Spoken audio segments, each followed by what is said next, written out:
Hi there, and welcome back. Previously, we talked about how do we turn text into numbers, and then we have a bitwise operation to manipulate the numbers, and then we have modular arithmetic to cut it into the range that we want. Now we are ready to get into the hash function itself. This is the overview of the hash functions. I cut it into three steps.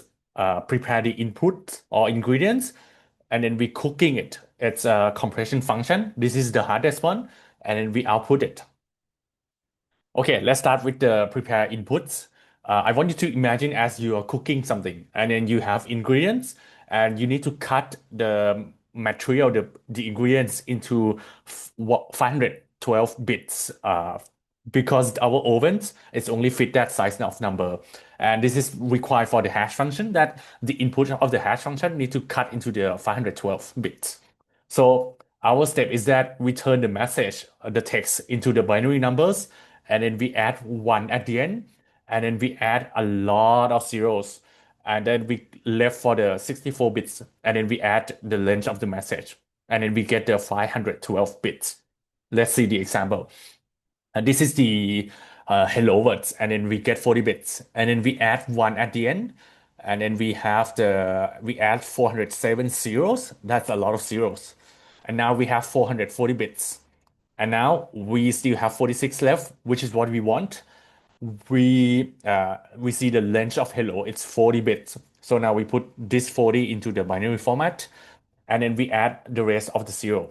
This is the block of the 512. If we concatenate everything, put it together, this is the block that we want. And this is the ingredients that we need to throw it into the oven that we will do in compression function. Okay, the compression function is where the magic happens, but because it's super complicated, I keep it for the next video. Right now, I just want to explain the overview of the hash function. You can think of it as a black box that you do something with it, and then we output something. What is it output? It outputs five group. It's A, B, C, D, E, and each of them are 32 bits. And what we do at the end, when we serve the digest, the hash, is that we just concatenate these five groups together. So it's going to be A, B, C, D, E next to each other, and you just put it together. That's it. For example, this is A, B, C, D, E in the hexadecimal format, and then we just concatenate it together, and this is the hash. That's it. Okay, the output is simple, and this is the three steps of hash function. Ingredients, we cut it and then we decorate it into the 512 bits format, and then we throw it into the oven of the compression function, and then we get A, B, C, D, E as the output, and then we concatenate together, and now we are ready to serve the output of the hash function. That's it. All right, next video, we are going to learn how the compression function works. See you there.